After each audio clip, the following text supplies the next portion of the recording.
Donald Trump today vowed to impose a 200% tariff on John Deere's import. John Deere. For generations, it was more than just a name. It was a symbol. A green and yellow badge of honor representing American grit, resilience, and agricultural dominance. In countless rural communities, John Deere wasn't just a company, it was the backbone. Its tractors tilled the soil, its engines powered legacies, and its very brand fueled hometown pride. But that legacy is now cracking. What started as a quiet business move, a strategic shift of production to Mexico, has ignited a firestorm. In the span of just months, the company has found itself at the center of a nationwide rebellion. Farmers, once loyal beyond reason, are walking away. Workers who devoted decades are now jobless and bitter. Towns that relied on Deere's stability are economically paralyzed. And then came the shockwave, real quick. If you're into videos that cut through the noise and break things down clearly, go ahead and hit that like button. It helps more people find this. And if you're not subscribed yet, now's a good time. We've got more deep dives coming your way. Also, drop a comment and let me know what you think. I'd love to hear your take. Now on to the video. Former President Donald Trump issued a stunning announcement, a 200% tariff on John Deere imports if the company continues shifting production out of the United States. This wasn't some vague political jab. It was a direct threat to the company's core business model, one that echoed through Wall Street, state houses, and rural communities alike. The consequences were immediate. Deere's stock plummeted. Dealers started reporting cancellations, and the internet lit up with outrage. Yet underneath all the noise, a far more disturbing reality has taken root. This isn't just about tariffs. It's not just about layoffs. This is about the collapse of trust, the erosion of legacy, and a cultural unraveling that no amount of PR spin can reverse. So what really happened? How did America's most trusted farming brand become the villain of its own story? What happens to small towns when their economic heart stops beating? And most importantly, what does the future of farming look like when even the farmers can no longer afford to farm?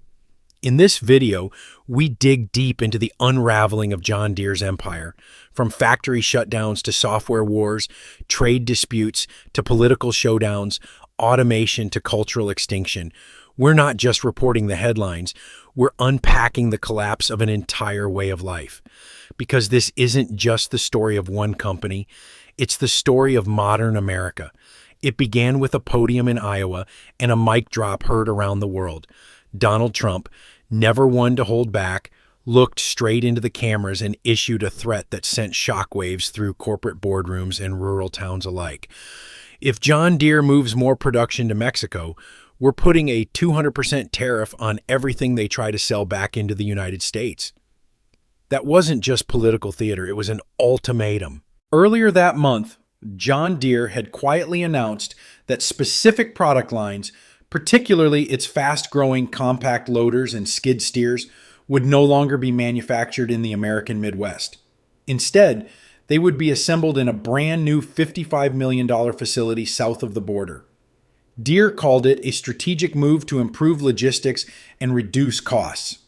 But for thousands of American workers and farmers, it sounded like betrayal in corporate lingo. Trump saw an opening. In a calculated move that tapped into the raw nerve of economic nationalism, he went on the offensive. It wasn't just a jab at Deere, it was a high-stakes game of chicken. The message was clear. If you want to outsource, you'll pay for it, and pay dearly. Wall Street took note. Almost immediately after Trump's remarks, Deere stock dipped by over 1.5% in after-hours trading. Analysts warned of potential trade wars. Investors scrambled to reassess risks. Deere's PR team scrambled to clarify the situation, emphasizing that only a small percentage of North American production was shifting. But the damage had already been done, not just to stock prices, but to public perception. Why such a strong reaction? Because this wasn't just about economics, it was about identity. John Deere isn't just another brand. In many rural communities, it's revered.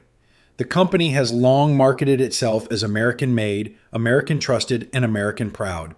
Generations of farmers grew up on its tractors. Entire towns were built around its factories. School scholarships, sports team sponsorships, and even church donations often came with the green and yellow stamp of Deere's local presence.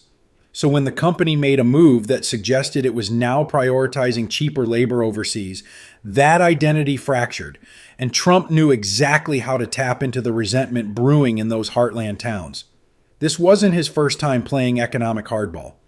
Throughout his presidency, Trump had weaponized tariffs to reshape international trade dynamics, targeting steel, aluminum, and even European auto imports.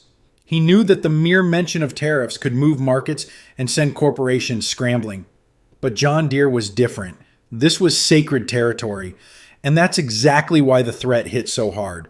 A 200% tariff on re-imported equipment wouldn't just dent Deere's profits. It would demolish its North American business model. It would mean massive cost hikes, forcing dealers to raise prices so high that even loyal farmers would be forced to walk away. It would mean eroding competitiveness against Kubota, Case IH, and AGCO, who are already nibbling at Deere's market share. And perhaps most critically, it would spark an internal reckoning within the company about its place in the very nation it was born to serve. In the days that followed, the political fallout escalated. Republican senators from farm states demanded answers. Local radio shows lit up with angry calls from farmers, and the divide between economic pragmatism and cultural loyalty split wide open. Some argued Deere had no choice. Global competition is cutthroat. To survive, companies must lower costs, increase efficiency, and diversify supply chains. Building in Mexico wasn't betrayal, it was business. Others, however, saw it differently. They saw a multi-billion-dollar company turning its back on the people who built it. They saw executive bonuses rising while small-town factories fell silent. And they saw Trump, for all his bombast, finally saying out loud what many had been screaming in silence for years: if they leave us behind, we won't let them come back. This wasn't just a tariff, it was the first cannon shot in a war that would engulf John Deere, its workforce, its customer base, and the very definition of American farming. And as we'll soon see, it was only the beginning. For many workers, it was a normal weekday. Same uniform, same routine, same whistle that marked the shift's beginning. But what followed would change everything. Without warning, John Deere abruptly halted production at several U.S. plants. No press release, no advance notice, just silence, then pink slips. To the outside world, it may have looked like a strategic pause, a company simply recalibrating. But for the people of Waterloo, Dubuque, and Moline, it felt like the oxygen had been sucked out of the town. More than 4,500 jobs have been cut since 2015, but this time it was different. This wasn't a slow bleed, it was a freeze. Nearly 200 factory workers in Iowa were let go in a single sweep, with no clarity on if or when production would resume. For many, it was the first layoff in a family legacy defined by green. Fathers and sons, who once clocked in side by side, now faced unemployment together. But the impact didn't stop at the factory gates. The local businesses, those small-town diners, hardware stores, dry cleaners, and corner gas stations, began to feel it too. Many had survived by serving Deere workers on their lunch breaks or weekends. Now their regulars were gone. Breakfast booths sat empty. Mechanics who once repaired the trucks of Deere employees saw their shops go quiet.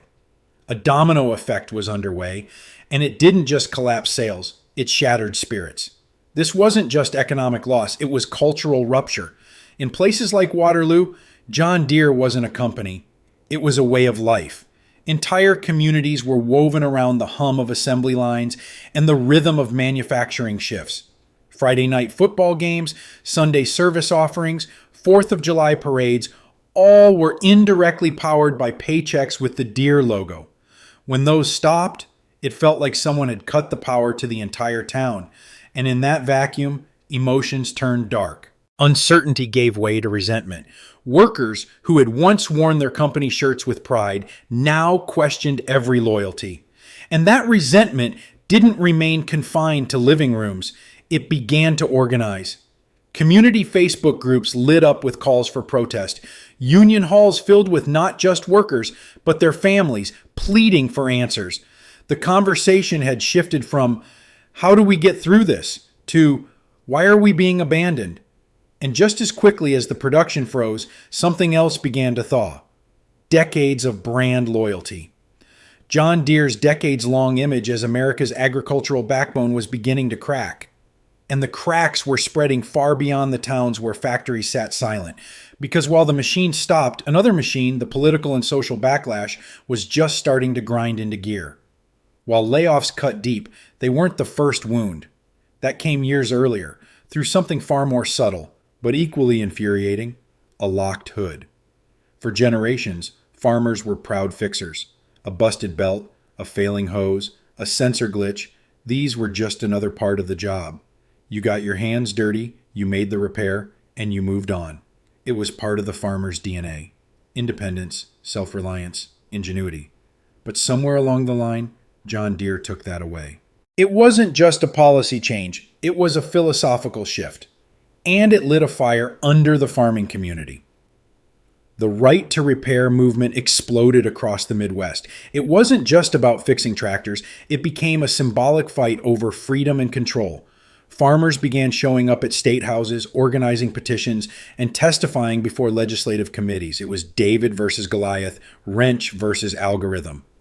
John Deere tried to push back, insisting that its restrictions were about safety and protecting proprietary software. But for farmers watching their costs skyrocket and downtime pile up, that explanation rang hollow. It sounded more like corporate control dressed up as innovation. Eventually, the pressure worked. States began passing laws forcing companies like Deere to provide repair manuals and diagnostic tools. But for many farmers, the damage was done. Their trust had already eroded. Their loyalty had turned to anger.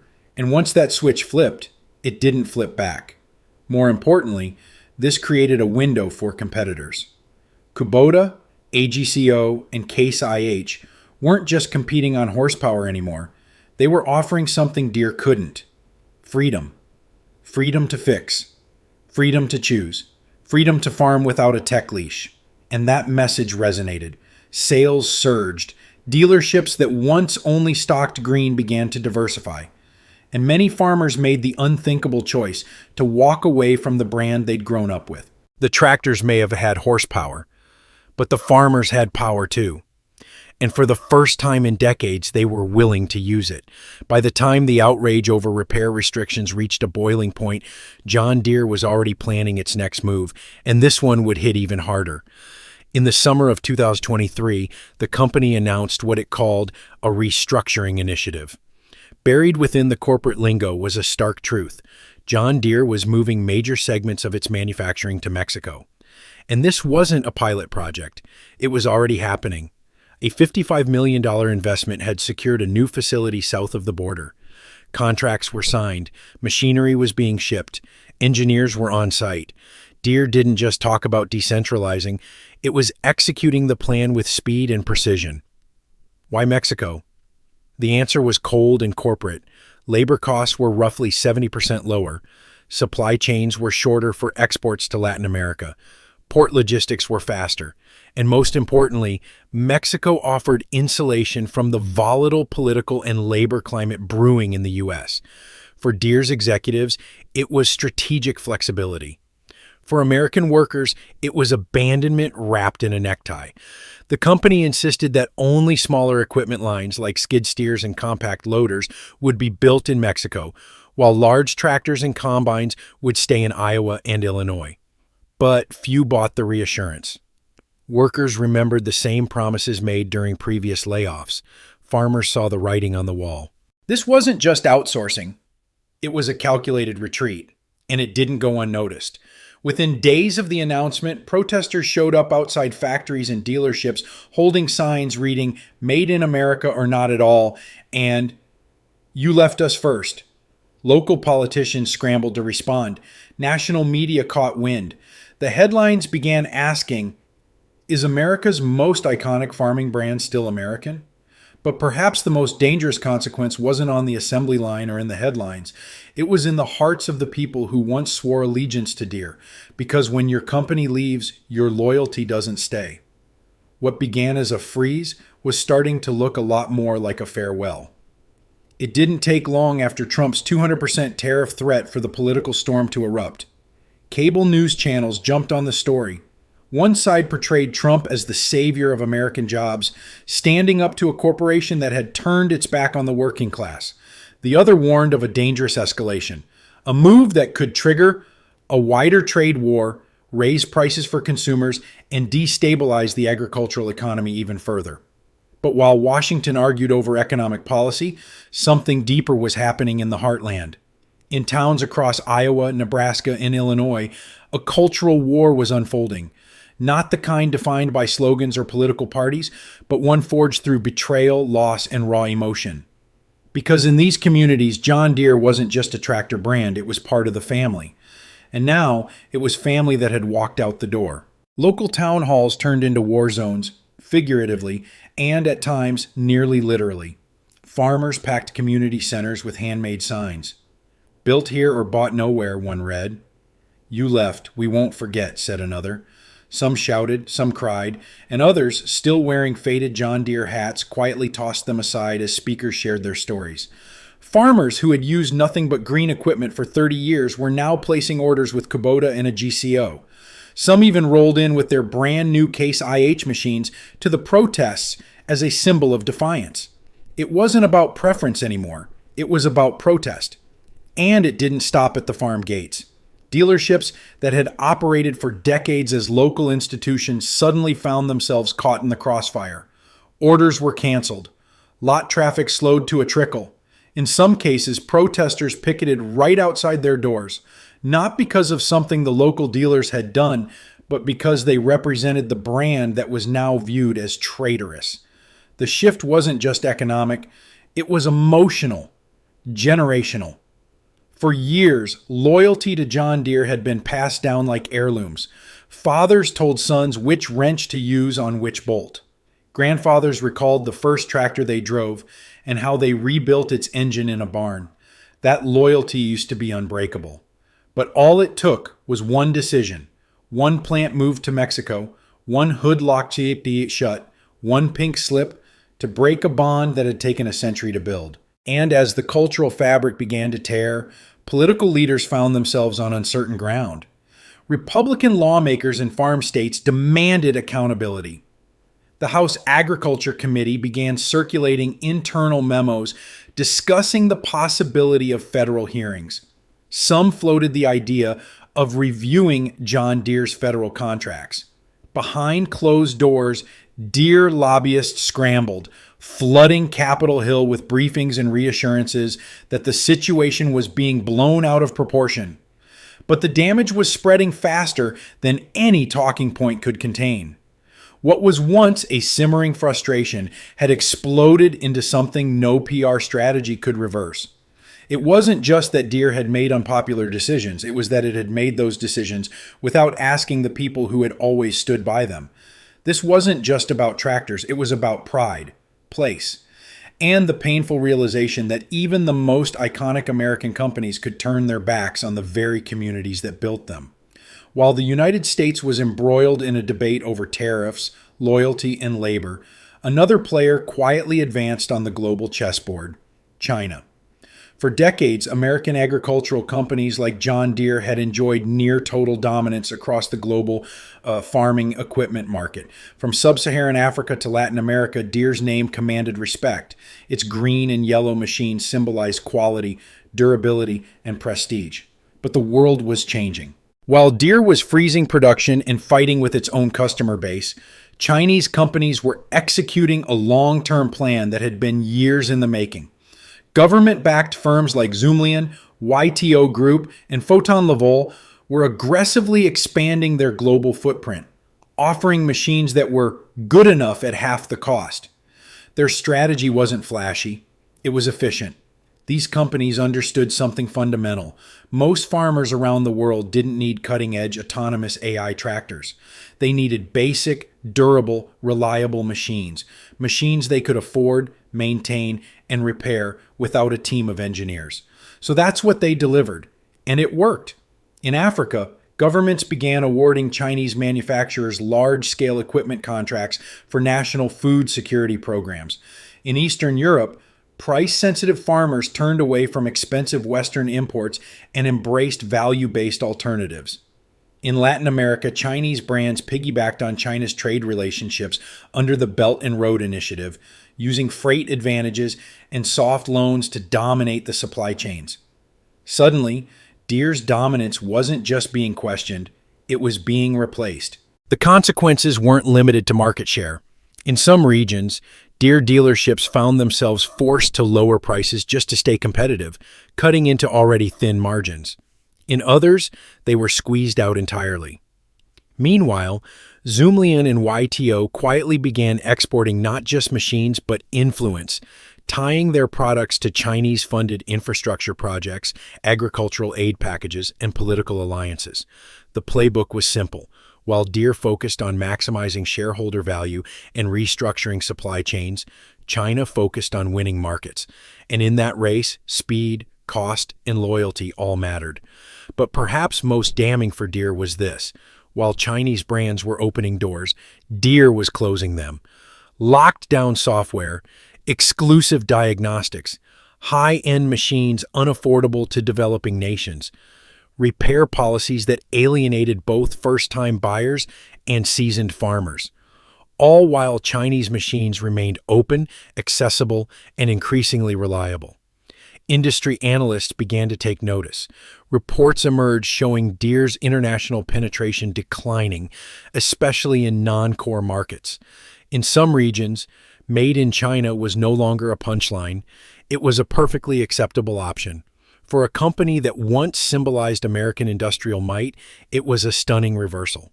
While Deere wrestled with internal unrest and a collapsing relationship with its core customer base, China had quietly conquered the one thing Deere thought it owned: the future of global agriculture. As the global market shifted and domestic unrest boiled over, another crisis emerged, one that had been quietly growing for decades but was now impossible to ignore. The divide between America's big farms and small farms had turned into a canyon. For much of its history, John Deere served both. It provided affordable, reliable machines to family-owned operations while also offering high-tech solutions to larger industrial-scale farms.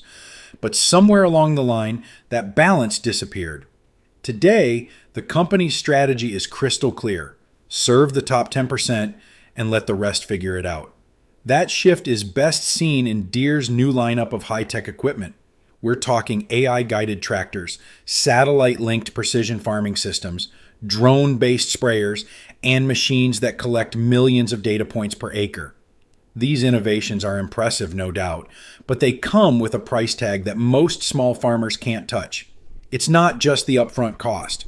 These machines require expensive software subscriptions, cloud storage packages, digital infrastructure, and even licensing fees just to run diagnostics. In other words, they're not just tractors. They're full ecosystems that only the wealthiest operations can access and maintain. So where does that leave everyone else? It leaves them behind. Family farms, many of which have been operating on razor-thin margins for years, are increasingly being priced out of the future. They're forced to stick with aging equipment, delay upgrades, or take on dangerous levels of debt just to stay in the game. Some opt to buy used machinery. Others quit altogether. The numbers tell the story. Over the past 4 decades, the United States has lost more than half its small farms. Those that remain operate under brutal conditions: rising input costs, volatile commodity prices, shrinking access to credit, and declining political representation. Government subsidies disproportionately favor large-scale agribusinesses. Banks offer better rates to those with more acreage. Even USDA innovation grants are geared toward operations that can already afford to innovate. In that context, Deere's pivot toward the elite feels less like strategy and more like abandonment. At farm expos and trade shows, the divide is clear. Larger operations swarm the autonomous equipment demos while smaller farmers stand at the sidelines, watching machines they'll never afford roll past them like luxury cars at a showroom they weren't invited to. This isn't just economic, it's existential. Deere used to build machines for the backbone of American agriculture. Now, it builds machines that require spines made of gold. The shift isn't just pricing farmers out of their livelihoods, it's pricing them out of their identities. As one Kansas farmer put it, they keep saying it's the future, but I don't see how I'm supposed to get there. It's a haunting reality. Because when the tools to survive are only accessible to the privileged, farming stops being a vocation. It becomes a luxury. And the land, once the great equalizer, is now just another battleground in a widening class war. The dream of farming has always been rooted in the soil, hands in the earth, engines rumbling to life at dawn, and generations working side by side to coax crops from the land. But John Deere's latest vision of agriculture, it doesn't involve farmers at all. Welcome to the age of autonomous agriculture. John Deere has bet big, perhaps its biggest gamble yet, on automation. At the center of this transformation is its flagship autonomous tractor, a sleek, AI-powered, GPS-guided machine that can plow, plant, and spray entirely on its own. No cab, no steering wheel, no human operator. It's the kind of innovation you'd expect from Silicon Valley, not the cornfields of Iowa. And yet, Deere is positioning itself as the Tesla of agriculture, fusing traditional heavy machinery with futuristic tech, machine vision, satellite mapping, real-time analytics, all wrapped in a system that promises 24/7 efficiency without ever needing a lunch break or a paycheck. The potential is staggering. These machines can work longer, make fewer mistakes, and operate in near zero visibility conditions. They can respond to soil data in real time and adjust their inputs on the fly. For massive industrial farms with thousands of acres, this is a game changer. But there's a catch. Only the largest and wealthiest operations can afford them. These autonomous systems don't just come with a high price tag, they come with hidden costs. Proprietary software subscriptions, remote diagnostics that require expensive service agreements, constant connectivity, integration with cloud-based crop management platforms. In short, these are machines built for those with six-figure equipment budgets and IT departments. For the average family farm, the price of entry is impossibly high. At trade expos across the Midwest, this divide is painfully visible. Large-scale operators line up to test Deere's newest toys, often accompanied by agribusiness consultants and financial planners. Meanwhile, smaller farmers watch from the sidelines, some with curiosity, others with frustration, many with a growing sense of obsolescence. Because what does it mean when the future of farming literally doesn't include you? For Deere, automation is the next frontier. But for many farmers, it feels like a wall, an elegant, efficient system they'll never be able to access. And even if they could afford it, the question remains, is a future without farmers still farming? It's not just the cost, it's the message. When machines replace people, when tractors no longer need hands to guide them, when software decides what gets planted and where, the identity of the farmer begins to erode. What's left is a vision of agriculture, where control is centralized, data is king, and the human connection to the land is severed by code. It may be efficient, it may be profitable, but it's also dehumanizing. And for many who grew up believing that farming was a calling, not just an industry, that loss cuts deeper than any economic statistic. As if automation pricing out farmers wasn't enough, a new storm was brewing, one not in the form of software, but policy. At the heart of U.S. agriculture is a truth few politicians like to admit. The industry runs on immigrant labor. More than 70% of America's farm workers are immigrants, many undocumented. These are the people who pick strawberries under a punishing sun, who harvest lettuce before sunrise, who load hay bales and maintain machinery, and they do it because few others will. So when President Trump announced a sweeping crackdown on immigration enforcement, the ripple effect was immediate and devastating. Farmers across the country, already struggling with commodity prices and equipment costs, suddenly faced a new crisis. No workers. Fields went unpicked. Crops spoiled in the ground. Equipment sat idle for lack of trained hands to operate it. In California, Florida, Arizona, millions in produce were lost, not to drought or pests, but to empty labor pools. So here we are. What began as a quiet corporate decision has unraveled into something far more profound, a national crisis wrapped in green and yellow. John Deere, once the pride of American farming, now stands at a crossroads. Its pursuit of efficiency, automation, and global dominance may have strengthened its balance sheet, but it's fractured its foundation. Farmers feel abandoned, workers feel discarded, communities feel erased. This isn't just about tariffs or production lines, it's about the soul of rural America, about who gets to survive, who gets left behind, and who ultimately decides what farming looks like in the years to come. Because if the only people who can afford to farm are billion-dollar corporations, if the tractors no longer need hands to guide them, and if the tools to endure climate chaos are locked behind paywalls, then we're not just losing farms, we're losing farmers. And when we lose the farmers, who really feeds America? That's not a rhetorical question, it's a challenge, it's a wake-up call. So we ask you, what future do you see in the fields of this country?